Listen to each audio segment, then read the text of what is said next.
Hello बच्चा party. देखो हम लोगों ने अपने 9th क्लास के चैप्टर में क्या क्या पढ़ लिया है। भौतिक अवस्थाएं जितनी थी, 5 अवस्थाएं थी ना, ठोस, द्रव, गैस, प्लाज्मा और बोस आइंस्टीन कंडेंसेट, तीनों पढ़ लिया, पांचों पढ़ लिया। बहुत बढ़िया। कुछ अपवाद भी पढ़ लिया हम लोगों ने, पढ़ लिया। अब हम लोग क्या पढ़ेंगे, पदार्थ की अवस्थाएं क्या बदल सकती है, बदल सकती है कि नहीं। और हम उसके लिए एक्सपेरिमेंट भी करेंगे। आहा, ठीक है। तो आओ आज की स्टार्ट करते हैं क्लास, मजेदार, जोरदार, झकास, बिंदास मूड में। ठीक, चलो। पदार्थ की अवस्थाओं में परिवर्तन, सब बच्चे हेडिंग लिखेंगे आज की, पदार्थ की अवस्थाओं में परिवर्तन। ये लिखा आपने हेडिंग, पदार्थ की अवस्थाओं में परिवर्तन, है ना भाई। क्यों, ये तो हमारी हेडिंग है, परिवर्तन। तो अंग्रेजी में क्या बोलते हैं, change of state of matter. ये लिखा है, change of state of matter. ठीक है, ये हमारी आज की हेडिंग। क्या हम ठोस को द्रव और द्रव को गैस, या फिर गैस को द्रव और द्रव को ठोस में बदल सकते हैं? संभव है, बिल्कुल संभव है बच्चा पार्टी, है ना। आ जाओ, देखो। तो ये हमारी बन गई आज की हेडिंग। सब लोग जानते हैं ना, पानी कितनी अवस्थाओं में रहती है? तीनों अवस्थाओं में रहती है पानी, है कि नहीं। जल पदार्थ की तीनों अवस्थाओं में, किसमें? तीनों अवस्थाओं में, तीनों अवस्थाओं, किसमें? तीनों अवस्थाओं में मिलता है, अवस्थाओं में मिलता है, ये तो पता है ना। बताओ तीन अवस्थाएं कौन कौन सी होती है? अरे जल की तीन अवस्थाएं बताओ बेटा। फुत्र होता है वो तो। ठोस कौन होता है बताओ? बर्फ होता है ना। द्रव बताओ कौन होता है? जल, है कि नहीं। द्रव अवस्था में रहता है, यानी कि पानी। और गैस अवस्था में क्या रहता है बताओ? वाष्प। क्या रहता है? वाष्प, यानी कि वेपर यानी कि वाष्प, भाप बनता है ना। तो भाप क्या है? तीनों अवस्थाओं में रहता है जल की। पानी यानी कि जल पदार्थ की तीनों अवस्थाओं में रह सकता है। ये हमारा क्या है? आइस, है ना। और ये क्या है? वाटर। समझ में आया सबको? ये हमारी तीनों अवस्थाओं में रह सकता है। तो कैसे बदला जाएगा वो हमें सीखना है। अगर बर्फ को गर्म कर देंगे तो क्या बनेगा? जल बनेगा। और जल को गर्म कर देंगे तो वाष्प बनेगा ना। Very good. तो लिखो हेडिंग, पॉइंट लिखो इसमें फटाफट से। पहला पॉइंट लिखो इसमें, गर्म करने पर बर्फ पानी में क्या होता है? परिवर्तित हो जाता है। परिवर्तित हो जाता है, समझ में आया। और पानी फिर वाष्प में परिवर्तित होता है। और पानी फिर किसमें होता है बताओ? वाष्प में परिवर्तित हो जाता है। समझ में आया कि नहीं आया बताओ? हो जाता है, समझ आया ना। पदार्थ की अवस्थाओं को हम लोग दो तरीके से बदल सकते हैं। कितने भाई? मैंने कहा ना, देखो जल है, जल को आप गर्म कर दो वाष्प बन जाएगा। और फिर अगर आप वाष्प को ठंडा कर दोगे वापस जल बन जाएगा, है कि नहीं। ऐसे बर्फ है, उसे हम गर्म कर देंगे तो क्या बनेगा? जल। और अगर हम जल को ठंडा कर देंगे तो बर्फ बन जाएगा, ठीक है ना। ये क्या हो रहा है? ये अवस्थाओं का परिवर्तन हो रहा है। क्या हो रहा है? अवस्थाओं का परिवर्तन हो रहा है, समझ में आ रहा है। तो अवस्थाओं को क्या होता है? परिवर्तन होता है बच्चा। क्या होता है? तो दो तरीके से हम लोग क्या कर सकते हैं? बदल सकते हैं अवस्थाओं को, ठीक है ना। और दोनों तरीका मैं आपको एक्सपेरिमेंट के माध्यम से दिखाऊंगा, ठीक है ना। देखना, देखो लिखो, पदार्थ की हेडिंग करो, पदार्थ की भौतिक अवस्था, भौतिक अवस्था, भौतिक अवस्था दो तरीकों से क्या कर सकते बताओ, परिवर्तित किया जा सकता है, परिवर्तित किया जा सकता है, किया जा सकता है। कौन कौन से बताओ, दो तरीके कौन कौन से हैं, क्या पता तुमको, नहीं पता बेटा? पहले तो जो मेथड है, तरीका है, वो है तापमान की सहायता से। किसकी? तापमान में परिवर्तन करके, ठीक है ना। तो देखो हमारे पास जो तरीके दो हैं वो कौन कौन से हैं? पहला तो तरीका है, पहला मेथड है तापमान परिवर्तन, है ना। तापमान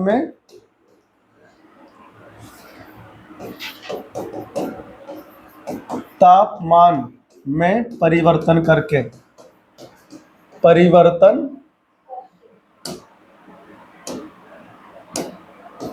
परिवर्तन करके, है ना। और दूसरा मेथड कौन सा है? दाब में परिवर्तन। क्या? दाब में परिवर्तन करके, ठीक है ना।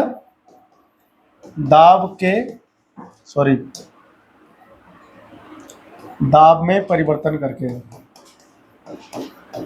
दाब में परिवर्तन करके,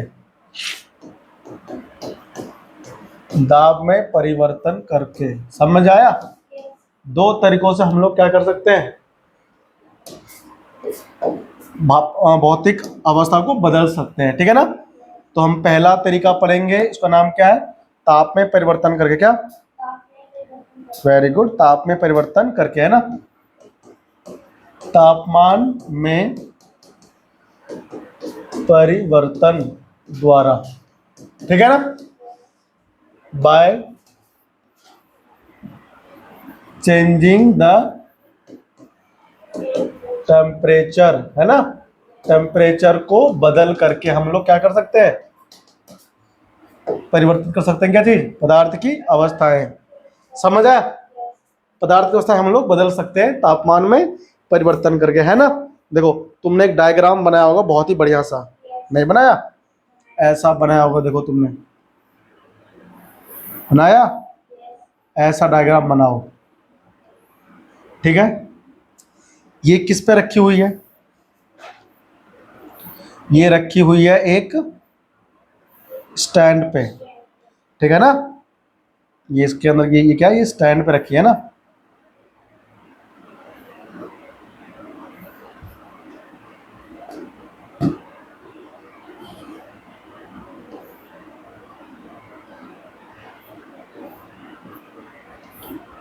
है ना बेटा, ये ऐसे रखी स्टैंड पे, है कि नहीं? समझा? ये ऐसे स्टैंड पे रखी है, ठीक है। और ये है क्लैंप, स्टैंड, है ना, हम ऐसे रख देते हैं। और इसमें हम लोगों ने इस तरह से इसको लगाया हुआ है ना।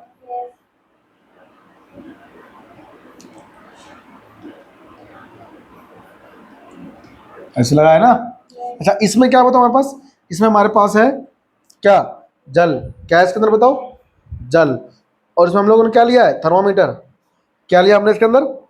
थर्मामीटर। हम इसमें क्या लेंगे? थर्मामीटर भी लेंगे, ठीक है ना। तो इसमें हम लोग ये डाल देंगे थर्मामीटर, इसमें हम डाल देंगे थर्मामीटर, ये डाल दिए थर्मामीटर।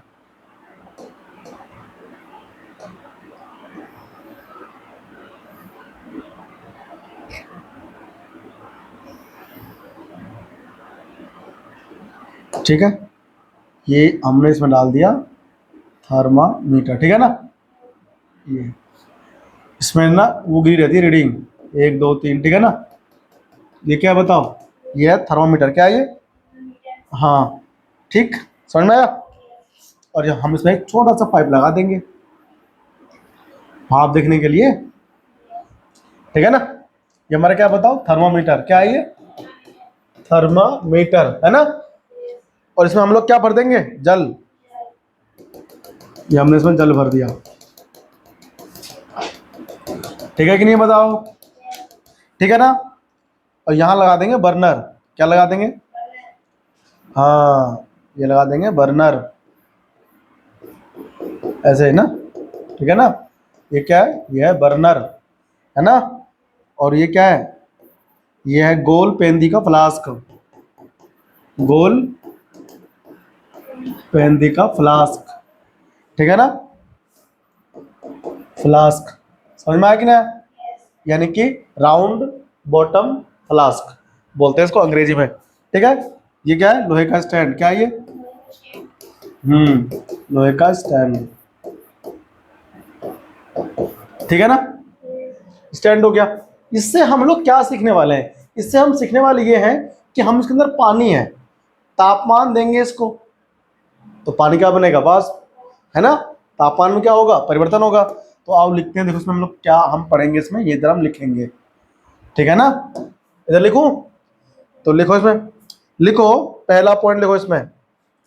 पहले हम लोग लिखेंगे गलनांक। क्या लिखेंगे बताओ? गलनांक क्या होता है? इसे बोलते हैं अंग्रेजी में मेल्टिंग पॉइंट। क्या बोलते हैं? मेल्टिंग पॉइंट कहते हैं, ठीक है ना। तो डायग्राम बना दिया। इसमें लिखना है हमें, मेल्टिंग पॉइंट में लिखना है, लिखो जिस ताप पर, जिस ताप पर गलनांक है ना, हाँ, जिस ताप पर, जिस ताप पर वायुमंडलीय दाब पर, किस पर? वायुमंडलीय दाब पर, ब्रैकेट में ये लिखना था, वायुमंडलीय दाब पर कोई ठोस, कोई ठोस द्रव अवस्था में, कोई ठोस पिघल कर, पिघल कर द्रव अवस्था, किसने में? द्रव अवस्था में, द्रव अवस्था में क्या होता है? परिवर्तित होता है। द्रव अवस्था में परिवर्तित होता है, परिवर्तित होता है। उस ताप को हम क्या बोलते हैं? गलनांक बोलते हैं। क्या बोलते हैं? गलनांक बोलते हैं ना। वह ताप उस ठोस का गलनांक कहलाता है। क्या? गलनांक कहलाता है। समझ में आया कि नहीं? बताओ। गलनांक कहलाता है, समझा? ये हमारा गलनांक होता है, ठीक है ना। बताओ बर्फ का गलनांक कितना होता है? तो बर्फ का गलनांक, बर्फ का गलनांक होता है कितना? 273.15 केल्विन। क्या होता है? 15 केल्विन, ठीक है ना। तो बर्फ का जो गलनांक वो कितना होता है बताओ? बर्फ का गलनांक होता है 0 डिग्री सेल्सियस। कितना होता है? ठीक है। इसको हम लोग, या फिर हम 273.15 केल्विन, ठीक है ना, ये भी कहते हैं। अभी केल्विन कहाँ से आया आगे समझाऊंगा, ठीक है ना। फिलहाल आपको पता है कि डिग्री सेल्सियस होता है ना, तापमान नापते हैं ना इसको, ठीक है। तो आगे बताऊंगा तुम्हें क्या होता है ना, केल्विन वगैरह अभी समझाऊंगा, ठीक है ना। फिलहाल आप ये समझो कि बर्फ का जो गलनांक होता है, मतलब बर्फ जो गलना स्टार्ट करता है, जल में बदलना होता है शुरू, वो 0 डिग्री सेल्सियस पे होता है। समझ में आया? बर्फ, बताओ क्या तुम बर्फ को जब गर्म करते हो, मतलब आग पे रखते हो गर्म करने के लिए, तो क्या आग देते हो पानी बन जाता है सारा? नहीं। क्या होता है, जब हम उसको जब हम उसको हीट देते हैं, जब हम उसको उष्मा देते हैं, तो पहले वो उष्मा को क्या होता है, अंदर सोखता है, उसको अंदर सोखता है, फिर पानी में बदलना प्रारंभ होता है ना। तो वो उष्मा जो आपने दिया है सोखते समय, वो उष्मा कहाँ जा रहा है, वो उष्मा कहाँ जा रहा है, ये हमें समझना है, ठीक है ना। देखो तो इसमें हम लोग लिखेंगे। और बताओ अगर हम किसी बर्फ को गर्म करने लग जाएं, तो क्या वो ठंडा से गर्म हो जाता है बर्फ? नहीं, बर्फ जो है वो ठंडा ही रहता है ना, ये ध्यान रखना। क्यों रहता है ठंडा, ये समझो ध्यान से। देखो जब बर्फ पिघलती है, जब बर्फ पिघलती है तो तापमान नहीं बढ़ता। तो क्या नहीं होता बताओ? तो बर्फ का तापमान नहीं बढ़ता। क्यों नहीं बढ़ता है? क्योंकि वो तापमान अंदर लिया जा रहा होता है ना, नहीं बढ़ता है। लगातार ऊष्मा प्रदान करने के लिए, लगातार ऊष्मा प्रदान करने के बावजूद नहीं बढ़ता है कि नहीं। आप उसको लगातार तापमान दिए जाओ, बर्फ का तापमान बढ़ेगा ही नहीं। क्यों? वो तापमान कहाँ जा रहा है? वो तापमान गुप्त ऊष्मा के रूप में अंदर वो ले रहा है, ठीक है ना। क्योंकि संलग्न, क्या संगलन, सॉरी संलग्न नहीं, संगलन गुप्त ऊष्मा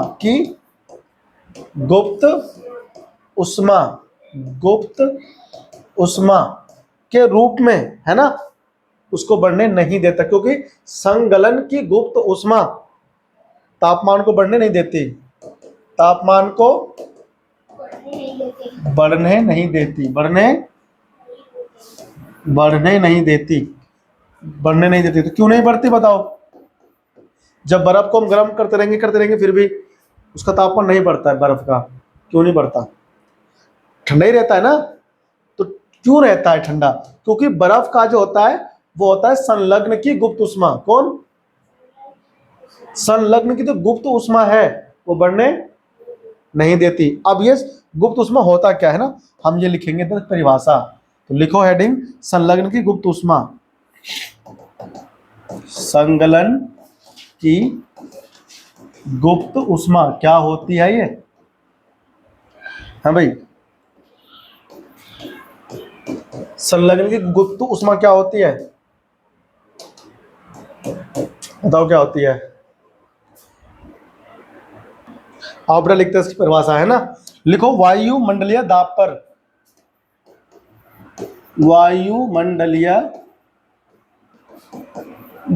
पर 1 केजी ठोस, किसको? 1 केजी ठोस को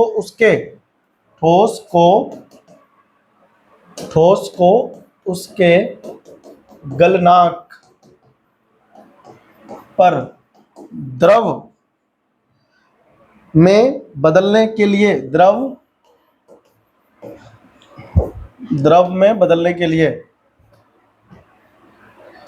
गलनांक पर द्रव में बदलने के लिए जितनी ऊर्जा की आवश्यकता होती है,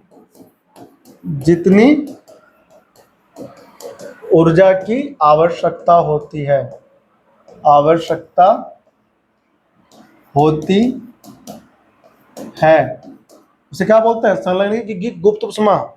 उसे संगलन की गुप्त ऊष्मा कहते हैं। बात समझ में आया कि नहीं आया? तो संगलन की गुप्त ऊष्मा क्या होती है भाई? मान लो हमारे पास 1 किलोग्राम कौन है? बर्फ है। उस 1 किलोग्राम बर्फ को वायुमंडलीय दाब पर, किस पर बेटा? वायुमंडलीय दाब का मतलब होता है कि अभी जहां आप बैठे हो इस समय आपके ऊपर जो हवा बहुत सारी गैसें है ना, उसका दाब लग रहा है, उसे बोलते हैं वायुमंडलीय दाब। क्या बोलते हैं उसको? वो होता है 1 बार, क्या होता है? या फिर 1.013 बार, या फिर 1 एटीएम, ठीक है ना। हम ये कहते हैं संलग्न की गुप्त ऊष्मा किसको बोलते हैं? 1 किलोग्राम ठोस को वायुमंडलीय दाब पर जितना ताप लगता है उसको द्रव अवस्था में बदलने में, उसे हम लोग कहते हैं संगलन की गुप्त ऊष्मा। समझ में आया कि नहीं आया बताओ पहले? आ गया ना? हाँ, ध्यान देगा, ठीक है ना। देखो अब मेरे पास 2 अवस्थाएं हैं। 0 डिग्री सेल्सियस पर बर्फ के कणों से 0 डिग्री सेल्सियस पर जल के कणों की ऊर्जा अधिक होती है। क्या होती है? ऊर्जा अधिक होती है। ठीक है भाई, समझ आया तुमको बात? क्या लिखा मैंने? 0 डिग्री सेल्सियस पर बर्फ के जो पार्टिकल्स है, यानी जो उसके जो कण है, उसकी जो ऊर्जा है वो कम है। किसकी तुलना में? 0 डिग्री सेल्सियस पर बर्फ के कणों से 0 डिग्री सेल्सियस पर जल के कणों की ऊर्जा क्या होती है? अधिक होती है। किससे? चलो बता, एक बर्फ का टुकड़ा है ना, इसके अंदर कण होंगे बहुत सारे, इसकी ऊर्जा अधिक होगी या फिर जो पानी है, पानी, उसकी ऊर्जा अधिक होगी? पानी का है कि नहीं? क्योंकि पानी के जो कण है उसकी ऊर्जा अधिक है, तभी तो घूम फिर रहे हैं वो, तभी तो आप उसको दबा देते हो। बर्फ को थोड़ी दबा सकते हैं, बर्फ तो दबता नहीं है ना? तो इसकी ऊर्जा कम होगी। किसकी? बर्फ की, है ना? ये कौन है? बर्फ के कण। कौन है ये? बर्फ के कण, इसकी ऊर्जा कम होगी। और यह है कौन? जल के कण। कौन है? यानी पानी के कण, है ना? इसकी ऊर्जा अधिक होगी, है ना? ऊर्जा अधिक होती है इसकी। समझ आया? और जो बर्फ के है कण उसकी ऊर्जा कम होती है ना, कम ऊर्जा वाले कण, है ना? कम ऊर्जा वाले कण होते हैं किसमें? बर्फ में। समझा? आगे बढ़े। अब आता है क्या? अब अगला पॉइंट आएगा बॉइलिंग पॉइंट। उसे हिंदी में कहते हैं क्वथनांक। क्या बोलते हैं? बॉइलिंग पॉइंट बताओ क्या होता है, पता है? पढ़ानी तुम नहीं है? बॉइलिंग पॉइंट, जिस तापमान पर कोई चीज उबलने लगता है। क्या होने लगता है? लेकिन वायुमंडलीय ताप पर। ठीक है ना? समझ आई बात की नहीं आई? तो लिखो इसमें फटाफट से बॉइलिंग पॉइंट, क्वथनांक, है ना? देखो, वायुमंडलीय ताप पर वह तापमान, वायुमंडलीय दाब पर वह तापमान जिस पर कोई द्रव उबलने लगता है। क्या बेटा? उबलने लगता है, उबलने लगता है। सब क्या कहते हैं? सब कहते हैं क्वथनांक। क्या बोलते हैं इसका? ठीक है ना? क्वथनांक कहलाता है, क्वथनांक कहलाता है। बात समझ में आ रहा है? देखो भाई, तुम लोग घर पे क्या करते हो? पानी गर्म करते हो, चल चाय बनाते हैं ना सब लोग।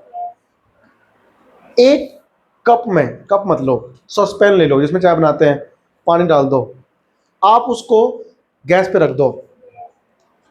ठीक है? अब वो जो पानी गैस पे रखा है, उस पानी के ऊपर अभी आसपास जो गैस हमारे वातावरण में है, उससे क्या लग रहा है? उसके ऊपर दाब लग रहा है। क्या लग रहा है? उसी दाब को हम लोग क्या कहते हैं? हम लोग कहते हैं उसे वायुमंडलीय दाब। और उस समय आप उसे गैस ऑन कर दो, गैस का बर्नर ऑन कर दो। क्या बर्नर ऑन करते ही उबलने लगता है? नहीं ना, कुछ समय लेता है। तो जिस तापमान पर वो उबलने लगेगा, उस तापमान को हम क्या कहेंगे? उस जल का बोलेंगे क्वथनांक। क्या बोलेंगे? यानी कि बॉइलिंग पॉइंट बोलेंगे। समझ में आया सबको? तो बॉइलिंग पॉइंट में कहूंगा क्वथनांक को आपसे। ठीक है ना? समझ जाना। समझा? तो क्या होता है बॉइलिंग पॉइंट? कोई बच्चा स्कूल में तुमसे क्वेश्चन पूछेगा कि बताओ क्वथनांक क्या होता है, तो आपको वायुमंडलीय दाब जरूर बोलना है। बच्चे हमेशा गलत परिभाषा बताते हैं इसका। किसी ने पूछा क्या होता है क्वथनांक, तो बच्चे बोलते हैं वह तापमान जिस पर कोई चीज उबलता है, उसे कहते हैं क्या? क्वथनांक। ठीक बोला उसने, लेकिन थोड़ा सा गलत हो गया। क्या गलत हो गया? उसने वायुमंडलीय दाब नहीं बोला। तो क्या बोल रहे हैं साथ में? कि वायुमंडलीय दाब पर किसी द्रव का वह ताप जिस पर वो उबलने लग जाता है, तो क्या बोलते हैं? कि वो उसका क्वथनांक है, यानी कि बॉइलिंग पॉइंट है, ठीक है ना। उस ताप को हम लोग बोलेंगे बॉइलिंग पॉइंट, समझा नहीं। अब लिखो इसके अंदर, ठीक है ना। तो जल कितने तापमान पर उबलता है बताओ। Very good. तो जल का क्वथनांक क्या है? जल का क्वथनांक 100 डिग्री, या फिर क्या कह सकते हैं 373 केल्विन। किसे क्या? अभी केल्विन क्या बताऊंगा आगे, ठीक है ना, समझाऊंगा तुमको। सब समझ में आया सबको? आ जाओ आगे। अब हम यहाँ पर क्या सीखेंगे? वाष्पीकरण की गुप्त उष्मा। क्या क्या लिखेंगे? Very good. पहले क्या लिखा था? संगलन की गुप्त उष्मा। तो वहां पर गलने से पहले की जो गुप्त उष्मा होती है ना, उसे बोलते हैं। ये वाष्प बनेगा। भाई पानी को तुम गर्म करते हो तो क्या बनता है? भाप बनता है ना। तो भाप बनने से पहले की जो उष्मा होती है, जो लेती है, उसे हम क्या बोलते हैं? गुप्त उष्मा, ठीक है ना। तो हमसे बोलते हैं वाष्पीकरण की गुप्त उष्मा। गुप्त उष्मा यानी कि क्या बोलते हैं? Latent heat of vaporisation. ठीक है ना। यानी वेपोराइज होने से पहले वो उष्मा को लेती रहती है कि नहीं। तुम बताओ, तुम जैसे ही गैस पर रखते हो पानी बर्तन में, क्या पानी उबलने लगता है? वो पहले कुछ उष्मा लेती है ना। वो उष्मा कहाँ जा रहा है? पानी के अंदर जो कण है, उनके बीच जो आकर्षण बल है, उसको तोड़ने में जा रहा है, उसको तोड़ने में जा रहा है, ठीक है ना। समझ आया? ये होता है। लिखो इसको, हेडिंग बराबर से लिख पाता हूं अभी। लिखे भाई, लिखो। वायुमंडलीय दाब पर, कहां पर? Very good. वायुमंडलीय दाब पर, ये पर लिखा है, ठीक है। दाब पर 1 किलो द्रव को उसके, कहां पर? 1 किलो द्रव को उसके क्वथनांक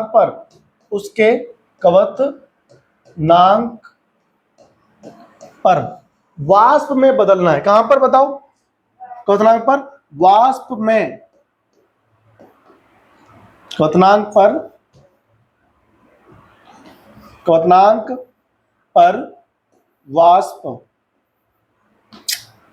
क्वथनांक पर वाष्प में बदलने के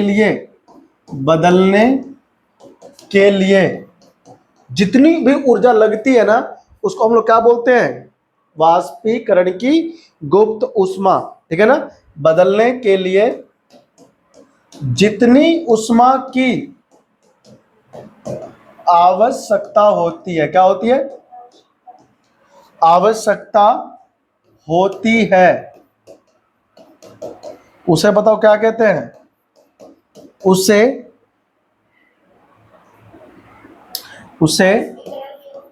हाँ, वाष्पीकरण की गुप्त उष्मा कहते हैं। क्या कहते हैं बताओ? गुप्त उष्मा कहते हैं। कोई दिक्कत तो नहीं? समझ में आ गया क्या? भाई 1 किलोग्राम आपके पास क्या है? द्रव है। तो 1 किलोग्राम द्रव को क्या करना है? वाष्प में बदलना है। लेकिन ध्यान रखना, वायुमंडलीय दाब पर। कहां पर? दाब पर। ये जरूर बोलना है। वाष्प में भाई पानी है, गर्म करते हैं तो क्या होता है? भाप बनता है ना। तो 1 किलोग्राम जल को अगर हम वाष्पीकृत करना चाहते हैं, तो वाष्प तक पहुंचाने में, क्वथनांक तक जाने में जितनी ऊर्जा हमें देनी पड़ती है, उसे हम क्या बोलते हैं? वाष्पीकरण की गुप्त उष्मा उसे हम कहते हैं। बात समझ में आया तुमको कि नहीं आया? ठीक है ना। अरे तुम पानी रखते हो सॉसपैन में गैस के ऊपर, क्या वो पानी रखते ही तुरंत भाप बनना शुरू हो जाता है? नहीं ना। तो भाप बनने से पहले, जस्ट पहले तक जितनी तुम उसको उष्मा देते हो ना, वो उष्मा उसकी क्या होती है? गुप्त उष्मा कहलाती है।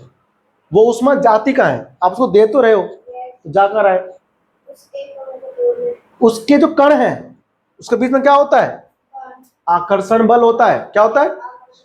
जो कण होते हैं, ये एक दूसरे को ऐसे खींच के रखते हैं। तो इस बल को तोड़ना है ना, तोड़ोगे कैसे? जब उसको हम उष्मा देंगे, क्या देंगे, तो उस वही तोड़ने के लिए जितनी उष्मा देनी पड़ती है। जब अब ये कण टूटेगा नहीं आपस में आकर्षण बल, तो उड़ेगा हवा में, कैसे उड़ पाएगा? तो कण को तोड़ के हवा में जाने के लिए उष्मा देनी पड़ती है। आपस में बंधे रहते हैं ना कण एक दूसरे से आकर्षण बल के साथ में, तो उसी बल को तोड़ने के लिए क्या देते हैं बताओ? उष्मा देते हैं। कहां से? नीचे गैस से चल रहा है, गर्म हो रहा है, फिर उसको इतनी ऊर्जा मिल जाएगी कि उसका बंध टूट जाएगा, आकर्षण बल उसका, और कण हवा में, और हम क्या बोलते हैं? पानी भाप बन गई, पानी भाप बन गई। ठीक है ना? तो बता देना मम्मी को आज के बाद, ठीक है ना, कि जो तुम ना दूध भी गर्म करते हो तो क्या गर्म करते उबलने लगता है? वो नहीं, पहले दूध में अंदर तापमान जाता है, उष्मा जाती है। उष्मा कहाँ जाती है? दूध के जो कण हैं उसके बल होते हैं बीच में, उसको तोड़ती है ना, तो उसमें से भाप बन के उठता है पानी के कण, है ना? ठीक है, ध्यान रखिएगा सब, ध्यान रहेगा। आ जाओ आगे बढ़ते हैं ना। लिखो, जब पानी को उबाला जाता है तो क्या लिखेंगे?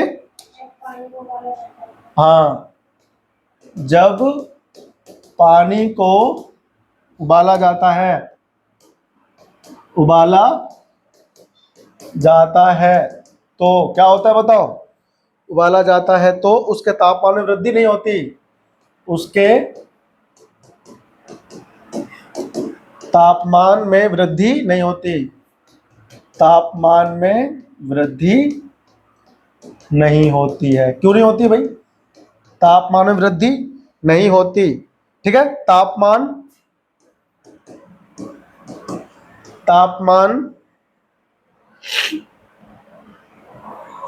अरे यार नहीं होती, तापमान स्थिर रहता है। तापमान स्थिर क्यों रहता है पहले बताओ, ठीक है ना? तापमान स्थिर रहता है, क्यों रहता है बताओ? पता है ना तुमको, मैंने अभी, है, तापमान स्थिर ही रहता है। क्यों? क्योंकि लिखो, क्योंकि वाष्पीकरण की गुप्त ऊष्मा, कौन सी ऊष्मा? गुप्त ऊष्मा कणों के मध्य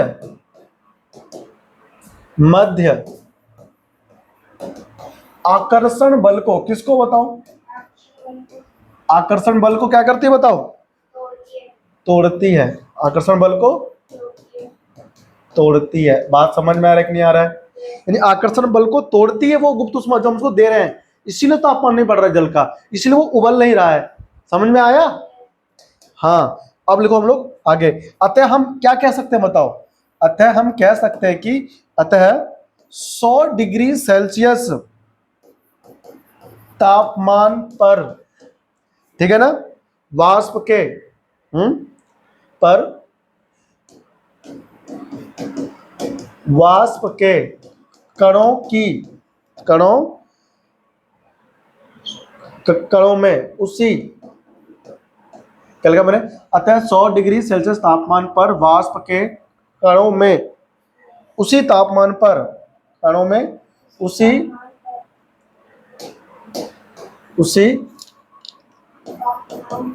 तापमान पर पानी के कणों की अपेक्षा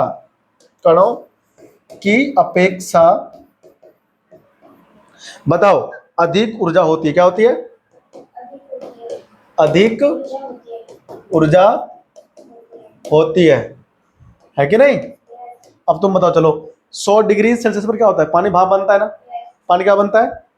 भाप बनता है। अब देखो, ये हमारे पास एक क्या है, बीकर है, क्या है? इसके अंदर पानी, क्या है इसके अंदर? हम यहां से बर्नर में क्या देंगे बताओ? हम यहाँ देंगे बर्नर में हीट देंगे, बर्नर से ना हीट दे रहे हैं हम इसको।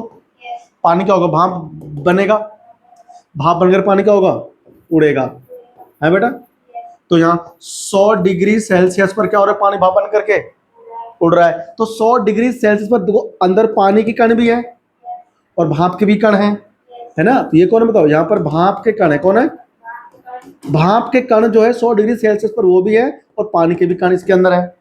तो बताओ किसके पार्टिकल की ऊर्जा ज्यादा होगी, भाप के या पानी के, भाप के कणों की ऊर्जा ज्यादा होगी।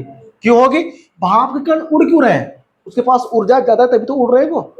अब ये जो पानी के कण है इसके पास क्या है, इसके पास ऊर्जा कम है, तभी तो ये यहां पर पानी के रूप में घूम रहा है। जैसे इसकी ऊर्जा ज्यादा हो जाएगी तुरंत भाग जाएगा छोड़ के, किसको, जल के कणों को। हवा में कब जाएगा, जब ऊर्जा ज्यादा आएगी, है ना, उड़ेगी हवा में ऐसे करके, चुर्र ऐसे करके जाएगी, ठीक है ना।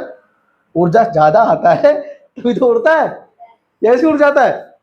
और उसके पास ऊर्जा कहां से आ रहा है, हीट कौन दे रहा है, बर्नर से।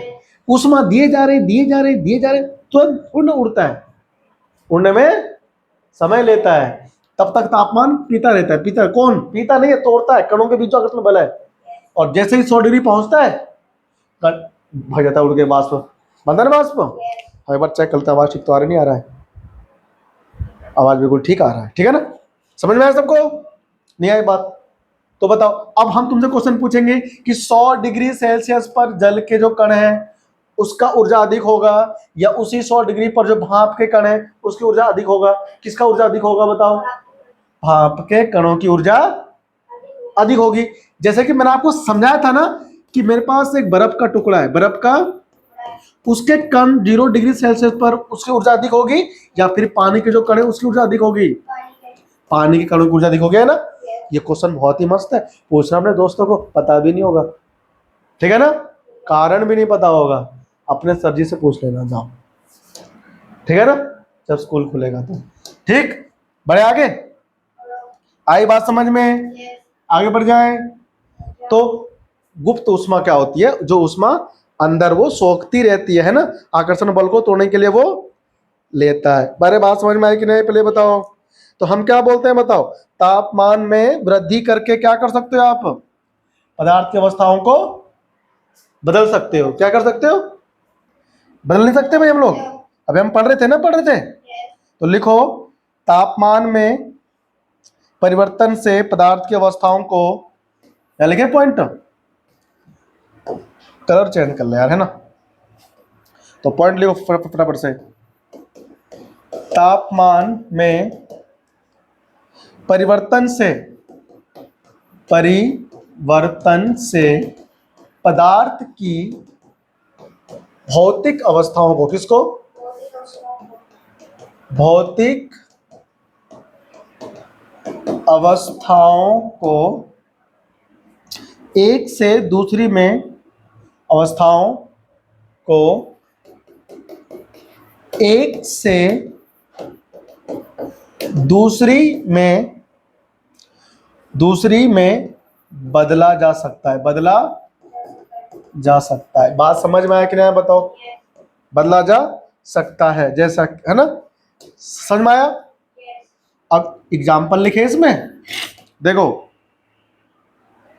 मेरे पास क्या है, ठोस, क्या बताओ, ठोस, फिर क्या है, द्रव, और फिर क्या है, गैस। आओ देखो, ये ठोस है, ठोस से हम कहाँ जाएंगे, द्रव की ओर, कहाँ जाएंगे, तो क्या बोलेंगे वहां पर, ये गए हम ठोस से द्रव की ओर, तो बोलेंगे क्या हो रहा है इसका, वाष्पीकरण। क्या हो रहा है, नहीं आई बात तुमको समझ में, जब, सॉरी, वाष्पीकरण थोड़ी होता है, क्या होता है, हाँ, तो उसको अवस्था को क्या बोलते हैं, गलन बोलते हैं, क्या बोलते हैं, हाँ गलन, वो गलता है ना, आप उसको उष्मा दोगे तभी तो उष्मा दिया हमने इसको, है कि नहीं, क्या बन गया बताओ, द्रव अवस्था। ये कौन सी अवस्था है, ठोस, द्रव बन गया। और फिर द्रव से क्या बनता है बताओ, गैस बनता है ना। तो इसको हम और उष्मा देंगे, क्या देंगे, और उष्मा देंगे तो क्या बन जाएगा, हाँ, गैस बन जाएगा, है ना। अगर हम गैस को क्या देंगे, शीतलता, क्या देंगे, शीतलता देंगे तो क्या बन जाएगा, द्रव। और फिर अगर हम द्रव को और देंगे शीतलता, उसको और ठंडा करेंगे तो क्या बनेगा बताओ, शीतलता अगर हम देंगे तो बेटा द्रव से ठोस बन जाएगा। क्या बन जाएगा? समझ में आई तुमको बात, है कि नहीं? तो वही हम कहते हैं, देखो क्या हम कहते हैं कि 25 डिग्री सेल्सियस पर जल रहता है कि नहीं? क्या रहता है? जल। 0 डिग्री सेल्सियस पर क्या रहता है? बर्फ। अरे बर्फ रहता है ना। और बताओ 100 डिग्री सेल्सियस पर क्या रहता है? वाष्प। क्या रहता है? जल की बात कर रहा हूं मैं, ध्यान रहेगा तुमको कि भाई 0 डिग्री सेल्सियस पर बर्फ रहता है ना? ये था किसके लिए? पानी के लिए। किसके लिए था बताओ? पानी के लिए। समझ में आया? कॉपी करो फटाफट से। फिर मैं तुम्हें क्या सिखाऊंगा? ऊर्ध्वपातन। क्या सिखाऊंगा? ऊर्ध्वपातन पढ़ेंगे बेटा अगली क्लास में, ठीक है ना? ये क्लास बहुत लंबी हो गई, 41 मिनट हो गया है ना? तुम बोर हो गए होंगे ना? बोर नहीं होना, मजा आएगा, ठीक है? समझ में आया? यानी कि 25 डिग्री सेल्सियस पर जल क्या बना? द्रव। द्रव रहता है, द्रव। लाला ये करके ये द्रव रहता है भाई, ठीक है?